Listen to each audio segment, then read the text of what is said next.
Hello lovely people, I'm Catherine and welcome to this week's coverlet of Comfort update. We're working on our hexagons for July on the theme of your place in the family of things. Sorry, I had to think for a minute there. Inspired by the Mary Oliver poem Wild Geese. I have gone on and appliqued on my little hexagon, my folded hexagons that we did from the circles a couple of weeks ago, and also some of the little individual ones. I'll just give you a slow scan. And I've just kind of let them dance about, really, just spaced them by eye, how I thought. As always, trying to keep away from the very edge because of joining it at the end. And I've now gone on to do some fancy stitching. Now I had the idea from the beginning to do the blanket stitch that we did way back in January, and I opened the Facebook group a couple of days ago to see work by lovely Patrice, and she was already doing this kind of stitching. So I did private message her and say, you know, great minds think alike. But because when you work it this way, I don't know if you can see, the little shapes that you make in between are hexagons. Can you see? By my rather grubby nail, I'll explain the state of my hands as I go along. So that for me seemed like the perfect stitch. So I've started by going around the ones with the button, the folded ones. And so I thought I'd do all those first, and then I'll decide whether I do the same round the motifs, you know, the Granny's Flower Garden pattern and the little ones. I was thinking I might kind of try and connect them all together in some way, but I don't know yet, I'm not sure. So I'm just going to do it one stage at a time. That's a very good thing if you're not sure where to start with something. I think Rita mentioned this recently actually, Rita at Gone Rustic. She's got a wonderful YouTube channel, and she's doing a coverlet of Comfort actually along with us, and I would, if you don't watch Rita, I would highly recommend that you go and see what she's doing because it's beautiful, and she's following the prompts and then, you know, inspired by what I'm doing here, but she's you know, an established artist and she's taking it very much in her style and her direction, so it's really lovely to see. Anyway, sorry, that was a digression. What was I saying? Yes, so yeah, if you don't know what to stitch and where to stitch it, often you've got a simple idea of the first step you might want to take, so don't think you've got to plan the whole stitching before you begin. Just start with, you know, something simple, and as you work, the rest of it will kind of evolve and it will tell you what else to do. And this is why I don't have a plan. That's my excuse anyway, because that's how I work generally. I'm sure if you've been here a while you've realised that by now. I start, I work, and then I respond to what I've done. You know, the cloth kind of tells me what I'm going to do next. So I've left one here to do with you. I'm doing it quite small because my spaces are small. On the January section in the beginning I did it much bigger. But so I'm sort of doing it in scale with the, you know, the size of the hexagons, and I just am loving the way it looks because it's like carbon bonds, which I referred to in my introductory witter with the rider that I'm not a scientist, but you know, I know a little bit about a lot of things and not a lot about apart from cloth. I guess I know quite a lot about cloth and slow stitch, but anyway, yeah, carbon bonds, you know, the way you see those diagrams if you look up you know, anything to do with biology, how they interlock together like a honeycomb and connect with each other. So yeah, so that was my inspiration for these. So I'll do this one with you, and then if I do go on to do more stitching on the others, well, I will do some kind of stitching. What I've done is I've sort of pre-selected, and it might change. This is the colour I'm using at the moment for these. I thought if my vague plan at the moment, having said I don't have plans, I have a vague plan, but I'm happy to change it if I decide to, is to, if I carry on doing the blanket stitch around the other motifs, I'll use these two other colours. And for this I'm not using my Tangley Nest, I'm using Skeins. I think that's Vintage Anchor, and that's just a DMC. I think that's also a vintage because it's not the plasticky paper. But yeah, so to make sure I've got enough, obviously. So about the only time I do go into my skeins, if I want a big quantity of something for a specific reason. So let's start stitching, and then I can do the rest of the wittering while I'm stitching. Things I've got to talk about. So I've got 2 strands of the floss in my little tulip number 9, and I'll try and hold it central, and when I'm editing, if necessary, I'll zoom so you can see. To come up somewhere, I've been sort of starting near a point, and I'm not in the applique, I'm just off the edge of it. And then you do a blanket stitch, which you keep your loop of thread so it comes under the needle, and then you kind of visualize an L shape on the cloth. Your blanket stitch is going to make like an upside down L. So you go along a bit and down a bit, and I'm doing them quite small, as I said, maybe somewhere between 1/8 and 1/4 of an inch, and then you go in and up, trapping your working thread that's coming out of the cloth under your needle, and then you pull through. And because I've got to the edge, I'm on the edge of my applique, the little bar at the top of the blanket stitch is kind of laying across just off the edge. And I'm going to do that all the way around for the first pass, and then I'll show you what you do next in case you don't remember from January, or you weren't here, or whatever. But it's just exactly the same stitch as we did in January, just done a bit smaller. And sometimes you might want to just tension it up a little bit, and don't pull it too tight. So yeah, so first thing to talk about is naughty Fred. He's not a great hunter, I think I said that before, because he's lazy, I think. If you were being kind, you'd say he's not a great hunter because he's nice, but he's a cat, and cats are cats, aren't they? I think it's more that he's lazy. I think I've told the story in France where there were a lot of mice, often in the house at certain times of the year. They would eat his biscuits, and he would just sit and watch them eating his biscuits. Anyway, but yesterday morning I heard some commotion. I was still in my bed having my first cup of tea, and Fred had been on the bed with me, but he'd got up when I went to make the tea to have his breakfast. And then I heard some commotion in the living room, and Stella had gone in the living room as well, which was unusual because she doesn't normally leave me. When I go back to bed, she goes back to bed with me. So I came into the living room, and they were both very interested in the chest of drawers, or rather behind the chest of drawers here. And so I got them out into the kitchen and shut the door on them, and then had a little peep, and there was a tiny little, I think it was a field mouse, behind the chest of drawers. And I suspect Fred brought it in. It was unharmed. It was not very happy, obviously. So obviously I wanted to rescue it, not let Fred do whatever he'd been doing with it anymore, and certainly not let Stella would have dispatched it. She's good at that. So with those two shut in the kitchen, and Fred scratching at the door, and there's quite a gap under the kitchen door, you could see his little paw coming under the door, and Stella whining because I'd shut her in. I was trying to get this mouse, I got a box, and I was trying to get this mouse to go into this box so that I could take it outside. I could not. It was just, too quick. It was obviously unharmed because it was running all around under the sofa, behind the other chest of drawers where the television is, under the singer treadle. They get into all those spaces where you can't get, and by the time you carefully move things to get yourself into there, they've moved on. So I thought, well, what am I going to do? I was due to go out to meet a friend, to have coffee and go and look at a local art exhibition. Actually, it was quite a big one. I don't know why I said little. To look at an art exhibition that she had a couple of pieces in. So I thought, well, I'll just leave the living room closed up, and so Fred and Stella can't get in while I'm gone. And then I had the bright idea of putting it's actually the sides off Sirius's dog cage that he had from when he was a puppy, and it was mostly used in the back of the Land Rover for him, so he wasn't, so he had his own confined space. But it was quite big, because as you know if you've been here for any length of time, Sirius was a very big dog.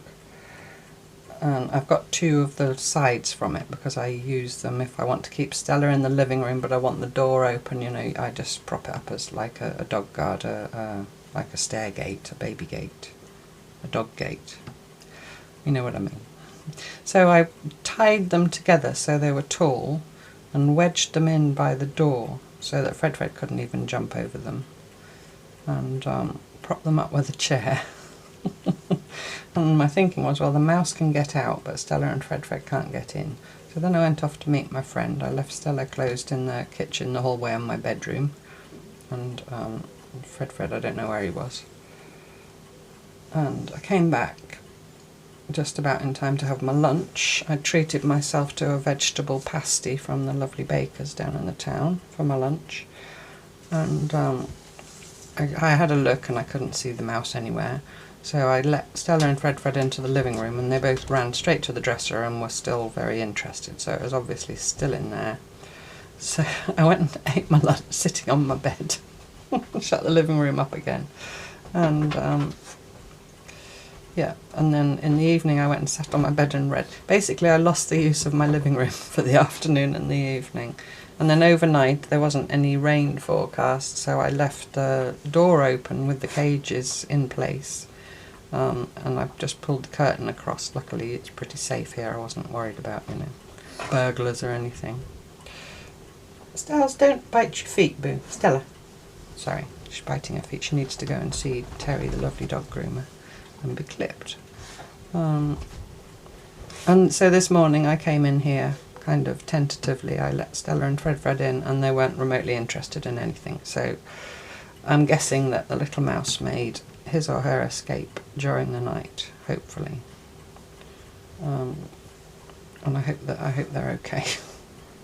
And I was not very happy with Fred, although, you know, it's their nature, isn't it? You can't really judge them for it. So that was the story of the mouse.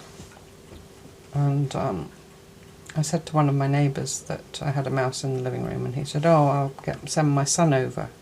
And I said, "Oh, that's all right, I can do it, you know, I'm not frightened of them or anything." He said, "No, my son's got a pet snake." I said, "No, you're not bringing a snake into my house to catch the poor little mouse." He was joking. Yeah, so that was a bit of excitement. And yeah, so I'm sat there on my bed eating my pasty, reading my book. Because often when I'm having my lunch I watch, you know, I catch up with Marion or Jerry or Rita, or, you know, it's one of my YouTube people I like to watch. But, well, I could have watched on my tablet or my phone, I guess, but I like to watch them on the television. But anyway, just read my book. So I've come back to the beginning. And so I'm going to go in again in the same way, but then making sure I come out, I hope you can see, it's very tiny, in that first hole where I started, where the thread very first came out. I'm going to come out in that same place with my loop under my needle still, and then I'm going to go back through that same hole over my thread just to anchor that down. And now you can't see where you stopped or started, okay? So now the next thing to do, where was I, is come back up again. Now there's different ways of doing this. How I do it is I come up just to the left of the leg. This is what I'm calling the leg. I come up just to the left of it, more or less in the same hole. Because now what you want to do is you carry on doing blanket stitch, but you stagger it, so you do your blanket stitch between the gap of the previous one, but before every stitch you go through the leg of the stitch above, like that, and then you line up, you kind of eyeball the middle of that gap, line up, and you want to come down and through, and when you come up you want to come up lower than these two, the bottom of these two legs. I hope that's clear. So if you kind of imagine a line there, and there's the point. So I'll put the thread back in there to make my loop. So you come down and up, but you want to make sure that you come out lower than this, the line of all these legs, so that you create a little triangle like that. and then you go through the next leg. If you have trouble getting through the leg, you can always turn your needle round and put it through eye first. My trouble is I can't see.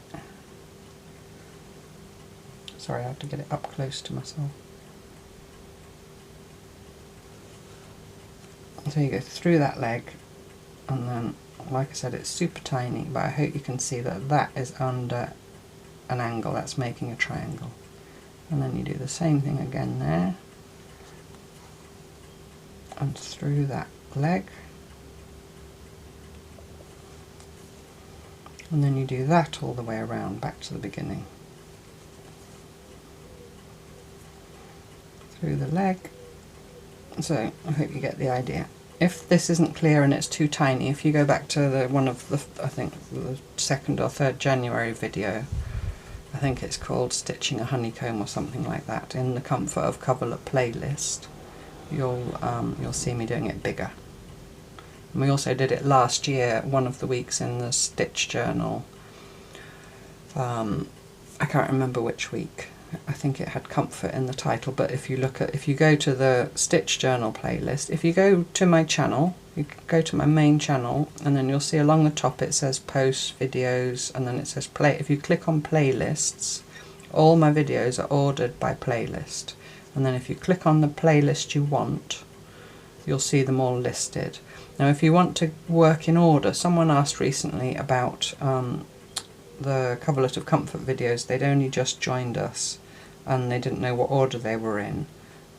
If you look at the top of the, when you've got the playlist open, it says date published, and I think it defaults to newest. If you click on that, you can change it to oldest, and then it lists them from the first one at the top right through to the current one, if that makes sense. So then you can just play them in order, and when you've played them you'll see that you've watched them, because there'll be a red line underneath them to show that they've been played.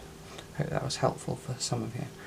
The reason I didn't number them was because someone told me last year that if people see videos on YouTube, new people, and they've got a number, like they say number 32 or something, they don't bother looking because they think they've missed numbers 1 to 31. And they don't bother, and I didn't want to discourage people from joining us, later in the year, because I do think, and I know many of you are, just using some of these prompts to make different things. It's not necessary to do the whole project. I hope that makes sense. Anyway, that's why I didn't number them. But if you want to watch them in order, that's what you do. Go to playlists, click date published, put oldest, and then they'll come up in order.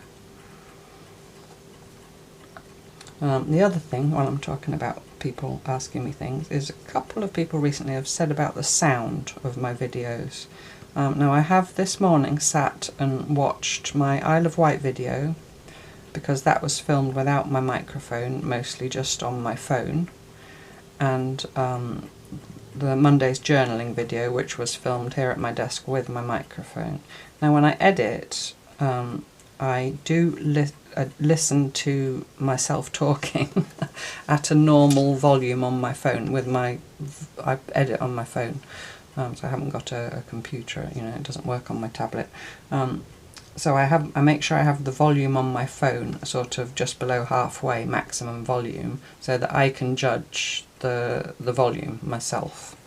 And then I do, in my editing program, alter the volume accordingly so that it's reasonably consistent. Sometimes it falls in and out, especially with videos like the Isle of Wight video that are all kinds of little clips, and sometimes I was sat on a beach and sometimes I was walking along, but I'm not a professional filmmaker, you may have noticed, and I do my best to make sure that you can hear me.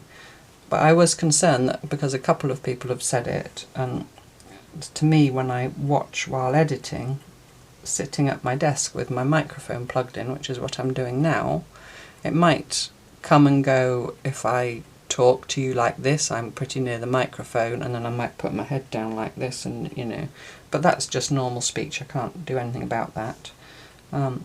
But so when I watched my Monday journaling video, I watched that on my television, and I made sure that the volume on my television was at its normal level to how I normally watch, everything else. And I watched another YouTube video, I think it was one of Jerry's, without adjusting the volume, and it was fine. So apologies, I don't think it's my microphone. I think maybe those people that are reporting that, maybe they need to turn up the volume on their own device, possibly. I did feel really bad because one lady said that she was really sad because she couldn't hear me without putting her ear right to her phone, and then she couldn't see me, and that's obviously very frustrating. But if you're watching, that lady, I'm sorry I don't remember your name, maybe you need to turn the volume up on your device if you can find out how to do that. But yeah, I have checked. I can in my editing program, like I said, adjust the volume, and I do check that when I'm editing, and I don't think it's my end. But if loads of you now say, oh no, I think it's really quiet as well, then I can investigate further, because obviously I can only see it on my own phone and my own television and judge accordingly. I mean, last night on my TV as well, I was watching a film, and I the volume just stays at, I think it's 18, but that's my television, everybody's will be different. And my voice was loud and clear.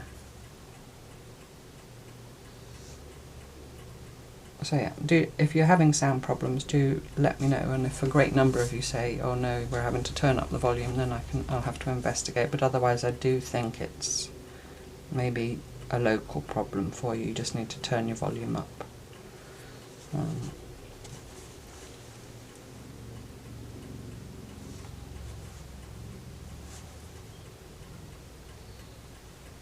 I do think I speak quite low. My voice, the what do they call it? The timbre of my voice is quite low. I'm not very high pitched unless I get super excited. So that might make me difficult to hear as well for some people, because we all hear differently, don't we? We hear different pitches of voice better than others. What you can do, and I know that doesn't work for a lot of you because you're stitching at the same time, is if you click on the top right of your screen, if you're on a device, or go and watch Jerry, who I mentioned on Monday, Jerry Bellini, her visual diary number 15. She did a tutorial. Apologies, I said it was 40 something minutes in. It's not, it's 20 minutes into her video. She showed you how to, and very clearly, how to, on your TV, find all the buttons to press with your remote control. But you can go to that little cog that stands for settings at the top right of your screen, click on that, and then select, there's a little thing that says CC, which stands for closed captions. You can click on that and then you'll get automatically generated captions. So you can read what I'm saying. They're not always accurate, I have to say, whenever I've used them myself. No, if you're a non-English speaker, then you probably can't understand what I'm saying. I do need to talk about auto dubbing as well. Sorry, there's loads of YouTube stuff again. You can get the captions into your own language, and then you go into settings, and then I think it comes up captions, and then there's a menu that comes, and you do auto translate, and you choose your language, and there's quite a few languages there. Auto dubbing, yes, auto dubbing is a relatively new thing that YouTube have introduced, where if you're watching in a country that doesn't speak the original language of the video, it automatically dubs the person, I think using AI. I don't think there's a person sitting there saying what I'm saying, into your language. So for example, say you were watching in Portugal, they will put my voice into Portuguese, and it won't be my voice, it'll be, and I've heard some people say that I sound, they make me sound awful in different languages. I've just come to the end. Let me just show you how to finish off, and I'll finish with auto dubbing. So to finish off, the same thing, I just go down into I've made that stitch there, and I'm just going to go through into the bottom of the leg of the next stitch just to finish that stitch off, like that. And then I go to the back and do my usual little back stitch or two. Yeah, and a few people had mentioned that they loved auto dubbing because then they can listen and stitch, and they don't have to read the captions because they don't speak English. So I left it, but then I had some other people saying that I think it was you, Inga, was it? They put me into Dutch, and Inga speaks perfect English and doesn't want it or need it auto-dubbed. And she struggled to find how to turn it off, but her device, I don't know whether she watches on her television or a computer or whatever, but her device was saying, oh, this person's speaking English and you're Dutch, Inga, here, have it in Dutch. And Inga was saying, no, I don't want it in Dutch, thank you very much, I want it in English. I think she did manage to turn it off in the end. I haven't actually looked up how to do that. I must do that. So anyway, I had quite a few people saying that from different countries, so I thought, well, I'll turn the auto dubbing off. But then I had people messaging me saying, oh, and now I can't understand you anymore. And the thing is, I can't, you know, you have, it's off or on, and that's it. It's off or on per video. So I can't make it on for some of you and off for others. So probably if you Google, I'll leave it on, because there were quite a few people that were enjoying listening to, you know, listening to what I was saying in their own language. And if you Google, how do I turn off auto dubbing in YouTube or something like that, there must be a way. Or otherwise, Inga, if that was you indeed, and I'm not misremembering, and you did find the way to do it and you remember how you did it, maybe you could pop it in the comments and I can then pin your comment to the top so that other people can see that if it's a problem for them. Oh, sometimes, why is life so complicated? Anyway, I'm trying to make sure that you all get, you know, that you all watch and listen comfortably. That's why I keep going on about it. So that was that. I think that was all the technicalities for today. So today, by the time you see this, I will have done what I'm going to say, because I'm filming this on Tuesday, because Wednesday I'm going to the South-South-West Gallery at Simonsbury, where the group I'm part of, now called Untold Stories, had an exhibition, was it last year? I think it was last year. I did a video tour of it for you. And what's on at the moment is an open exhibition of multiple, I think there's 160 pieces by 50 artists, something like that, all local artists to Dorset and Devon and, you know, neighbouring counties. Same thing again, sorry, I'm just going to come back up through that same hole at the bottom of that leg. And you don't have to then go under the leg with your needle, you could just go on straight on, but I just like to do that because it looks more, even though it's microscopic, it looks more consistent. And on I go, round I go. I'm nearly back to the beginning of this round. So maybe let me just get to the beginning of this round and show you the next round, although it is the same, before I go on about the exhibition that I'm going to see, or will have seen by the time you see this. So I'm coming back to the beginning. I'm going to make my last stitch here, and then I just go through the bottom leg of that first one. You'll see when you look at your own work what you need to do to complete. So that makes 2 rounds.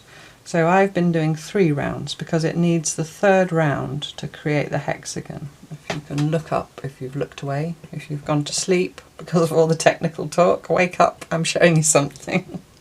So the first round is this round that's sitting right up against the edge of the patch here. And then the 2nd round makes the top half of the hexagon. And then you need the 3rd round to complete the hexagon. So if you want to have these little hexagon shapes in your blanket stitch, you need to do at least 3 rounds. And obviously if you do subsequent rounds, you'll create more hexagons. But because I'm so small, my gaps are so small, I'm just doing my 3 rounds.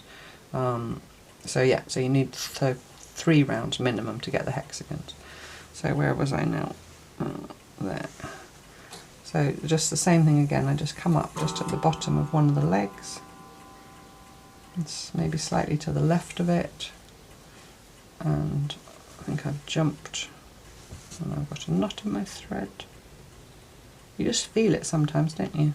That it's not running through as it should. That's okay.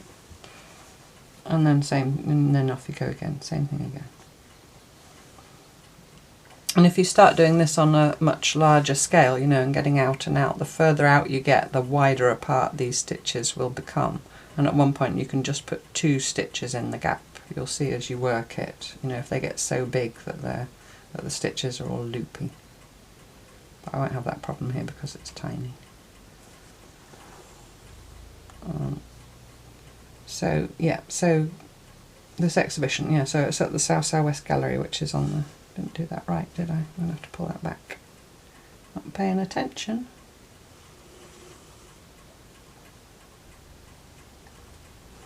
Don't often pull things back, but things like this you want them to be right. Yeah, it's on the Simmonsbury estate, which is just outside the town of Bridport, which incidentally was where the Quilt and Flowers exhibition in the church was that I shared with you a couple of weeks ago. It's literally just outside that town there.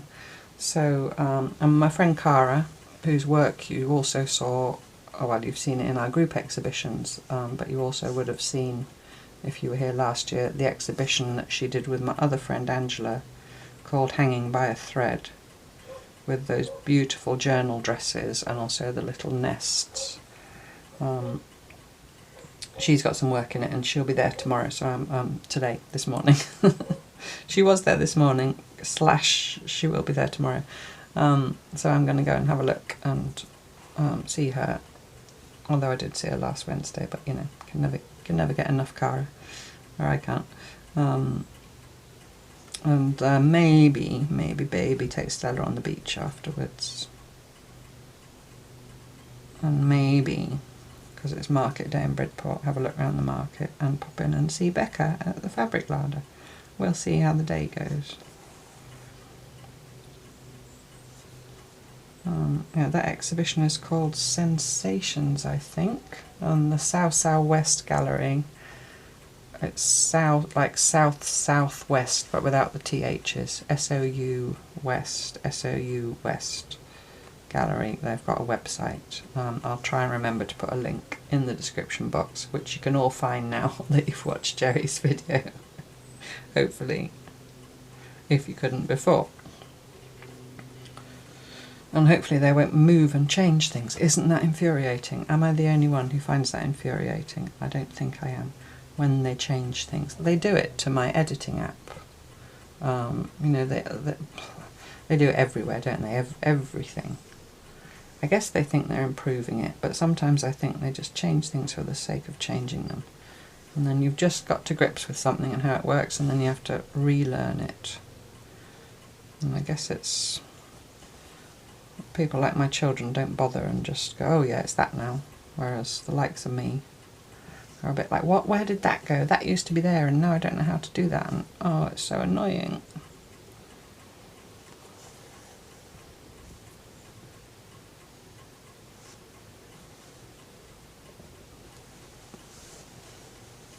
I'm just looking at my little, I have a little crib sheet. Oh, that crib sheet. I started recently doing that because sometimes I make the video and I think, oh no, I needed to tell you about that and I've forgotten. So I've just written on there everything. I've written sound, 3 exclamation marks, Cara. Oh, that Cara's the exhibition that Cara's in. I think she's got 2 or 3 pieces in it. And it's not textiles. I mean, Cara's work is textile related because she stitches, but it's all kinds of art. So don't go expecting to see a textile exhibition, just be clear about that. I think it's on until, I've written it down, till the 10th of August.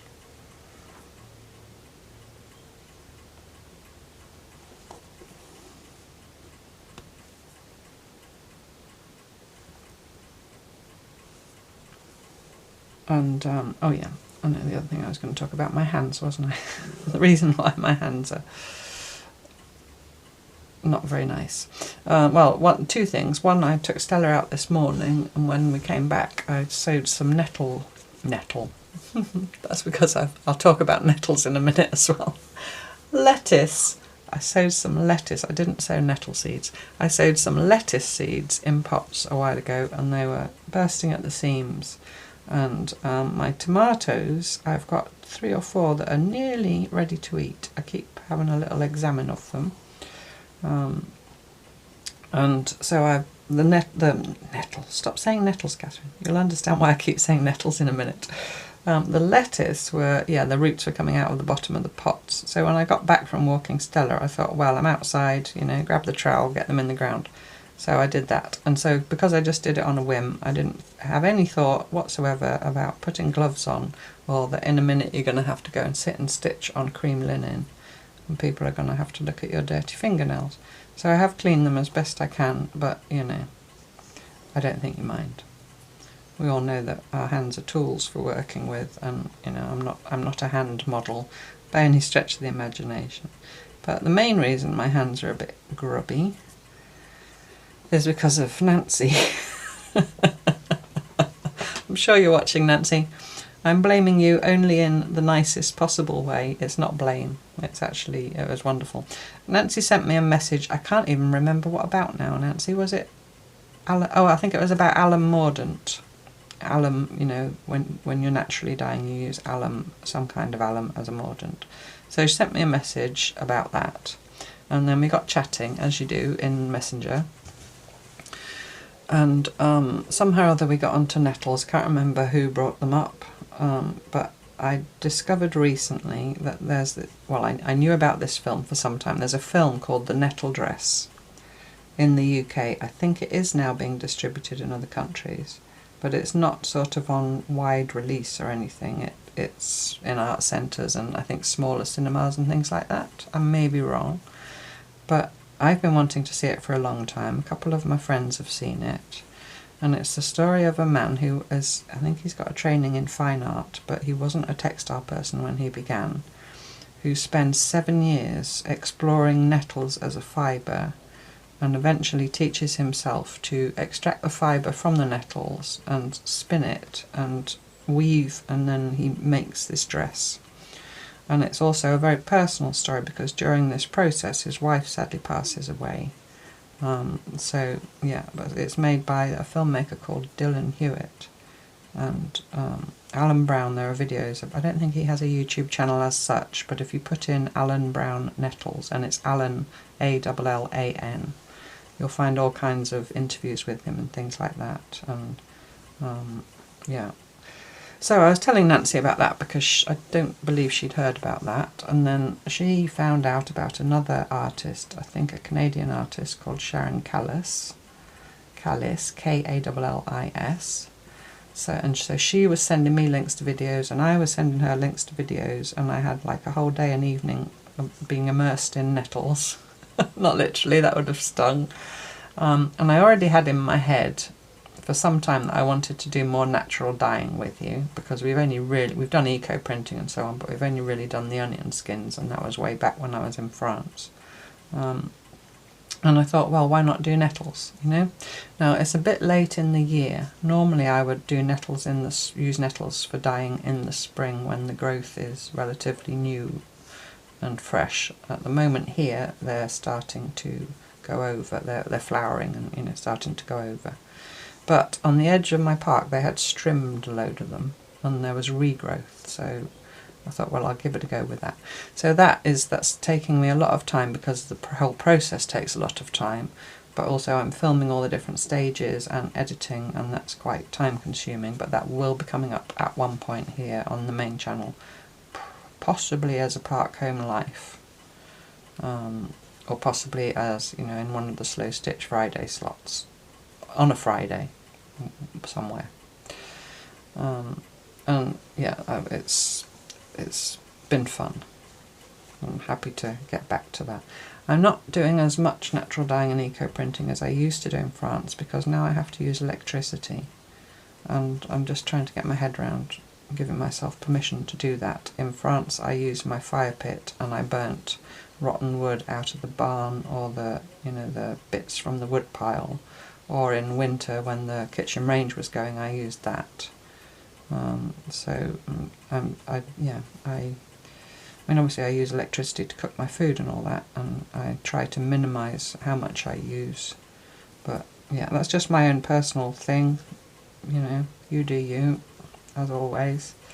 But that's why I haven't been doing very much. But I did enjoy doing the nettles, or it's still ongoing. and you get a lovely greeny grey from spring nettles. I won't give any spoilers about what I got from these summer regrowth nettles.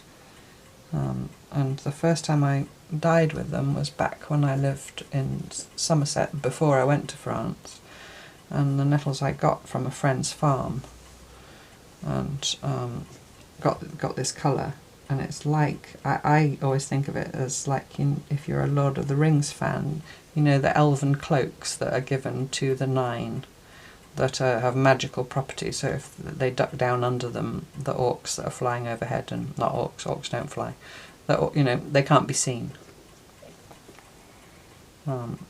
It's that kind of the colour that you imagine those cloaks to be, or the colour they were in the film. Right, so I'm back to the beginning, so all I simply have to do now is just go back down through that hole that I came up from to finish off. And that completes that final hexagon. And there we go. I'm showing you the finished thing if you stop looking up. So yeah, so my house actually smells of nettles. So as well as naturally dyeing, inspired by the chats with Nancy and watching interviews with Alan Brown and watching Sharon Callis's channel, I thought, oh, I'll make some cordage, because I have in the past dabbled with making cordage from natural materials, but it's not something I do a lot. I've always had in my head the idea that I might one day make my own cloth from flax, or flax which gives you linen, or from nettle fibre or something like that. I'm a great admirer of another English artist called Alice Fox, who has been working a lot with cordage lately. In her work she has an allotment, which if you don't know in other countries, you maybe don't know what an allotment is. Here in the UK it's a piece of land that's either owned by the local council or privately sometimes, and then portions of it are rented out to people, usually so they can grow vegetables on it. And Alice grows vegetables on hers, but she also encourages the so-called weeds around the edge of the plot, and she makes cordage from dandelions and nettles and bindweed and, you know, things like that, and creates beautiful art structures with them. If you don't know Alice Fox, I strongly recommend you looking her up. She has a lovely website and she's on social media. So yeah, so that had been in my head. So I thought, oh well, I'll have a go at doing the cordage. So I found another YouTube channel, which I shared with Nancy, by an English woman called Sally Pointer, who's based in Herefordshire, and she's got a lovely video showing you very simply how to make cordage. And so I made some. I will show you it. I'll show you it. Whoops. Oh, sorry for the clang. Here it is. I'm showing you some beautiful nettle cordage. And it's made, and it smells divine. I expect the smell will go. Now this is not properly processed by any stretch of the imagination. It doesn't feel too coarse, but you wouldn't want to wear anything spun from it. I didn't, if you're a nettle aficionado, and Inga, who I mentioned earlier, I have a sneaky feeling that you like to work with nettles, don't you? Because I joined a Facebook group recently, which is Alan Brown's Facebook group. It's a private group. I think it's called Nettles for Textiles, and I do believe I saw some of your work in there, if that's the same one. But no, this is very basic, rustic cordage, but it's exactly the same process as when you make the cloth twine. It's just two, but instead of 2 strips of cloth, it's 2 bunches of nettle fibres. And yeah, so if you're interested in that, Sally Pointer, spelt how you would imagine, Sally Pointer, just go and have a look at her YouTube channel. She does all kinds of fascinating things, and she does it all, or most of it, in the sort of Neolithic, Paleolithic, Mesolithic, whatever, you know, historical way, using flint tools and all that kind of thing. So if all that kind of stuff floats your boat and you don't know Sally Pointer, highly recommend her channel. And she's got a little video, I think it's 15 or 20 minutes long, showing you from nettle to this, how to get that. So there's my bit of nettle cordage. It needs a little trim there. I won't do it with the snippies, although it's cellulose, so it should be okay. But yeah. So that's it really. So in terms of this, which is what we're supposed to be talking about, that's what I've just stitched with you. I think the next thing I'm going to do, not here with you because we're coming up to, you know, plenty of time has gone by. I think I might use the lighter tan colour and go round these. And where I meet these, I'll just join them up as best I can so that they look connected. Now I don't think there's a specific way to do that. You just have to see when you get near them. You might have to just make like running stitch type stitches to make the hexagons. So I think I'll go around these, link them where they touch, and then see where I get to, and then obviously I'll share that with you next week. Next week is our last week on this section. I might have another idea as well that may or may not make it in. If I don't decide to put it in mine, I will still talk about it because some of you might want to do it, but that's for next week. So there we go. And then if I do decide then to go around these little ones as well before next week, I use my third colour, which is this goldy colour, and just carry on doing that same stitch. I'm in two minds whether if I've got this all over, this dense, that would be too much, so that's why I'm kind of feeling my way with it. Anyway, I hope you're enjoying stitching on your coverlets, or whatever you're stitching on. I hope I've remembered to say everything I wanted to say. I hope if you're in... Oh, nettle, by the way, I'm talking about Urtica dioica, which is our British native wild stinging nettle. There are other nettle species around the world that can still be used for making cordage, but that's the one that, you know, is available to me here. I'll put the botanical name Urtica dioica on the screen now in case you want to look it up. But that wasn't, we weren't supposed to be talking about nettles, but I've just been obsessed with them for the last week or so. So anyway, thank you so much for watching. Happy stitching, lots and lots of love and kisses, and I look forward to you joining me next time for more nettle tales or cloth tales. Lots of love. Bye bye.